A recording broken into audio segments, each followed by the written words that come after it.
Hi everyone!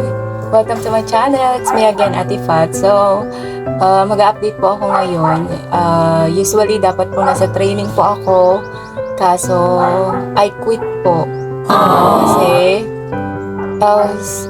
kung actually pagka nandun po kayo sa mga nag-aantay po ng training, sa mga nagre-ready po, kailangan po i-ready nyo po yung lahat ng vocabs nyo from Minano Nihongo Lesson 1 hanggang Minano Nihongo at least Lesson 15 po. Kasi malaking tulong po yun para po bawas sa mga aaralin nyo po. So, kailangan mag-memorize po kayo ng mga vocabs po. Tapos, i-ready nyo rin po yung katawan nyo kasi syempre yung trabaho po natin, housekeeping. So, lahat ng parte ng katawan natin magagamit natin, especially po yung kamay at saka yung tuhod.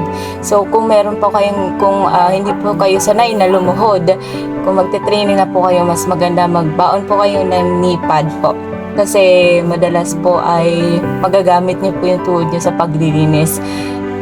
Sa training po, at saka, yun po, ang reason ko po kung bakit po ako nag-quit sa training is, bukod po doon sa, kasi kung yung mga physical po, at saka yung sa pag-aaral po, naaaral naman po yun, walang problema, pati yung pagod po, nanay naman po tayo, sanay po tayo sa pagod.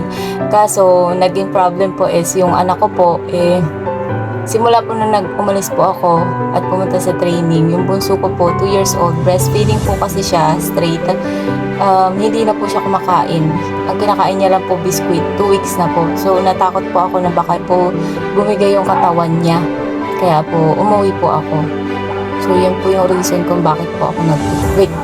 Pero kayo po, laban lang po sa mga ano po. Maybe, meron pang mas magandang opportunity na ibibigay sa akin si Lord. So, sorry po if I fail all of you sa mga followers ko po. Sana po, wag po kayong panghinaan ng loob kung nag-aantay pa po kayo sa training.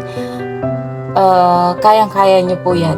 So, good luck po sa mga magte-training po sa susunod sa ano. At saka yung mga nagte-training ngayon, ganbate, minasan, kayang-kaya nyo yan. Kahit, laban lang. So, yun po. Maraming salamat po. Yun lamang po. Sa mga, kung meron po kayo mga questions or ano, na advice, any advice po para mailaban nyo po yung training nyo sa mga magti-training pa lang po.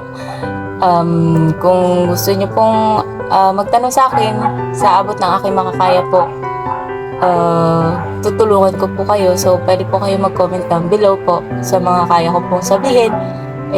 Hindi naman po ako magdadamot. So, yun lamang po. Bye!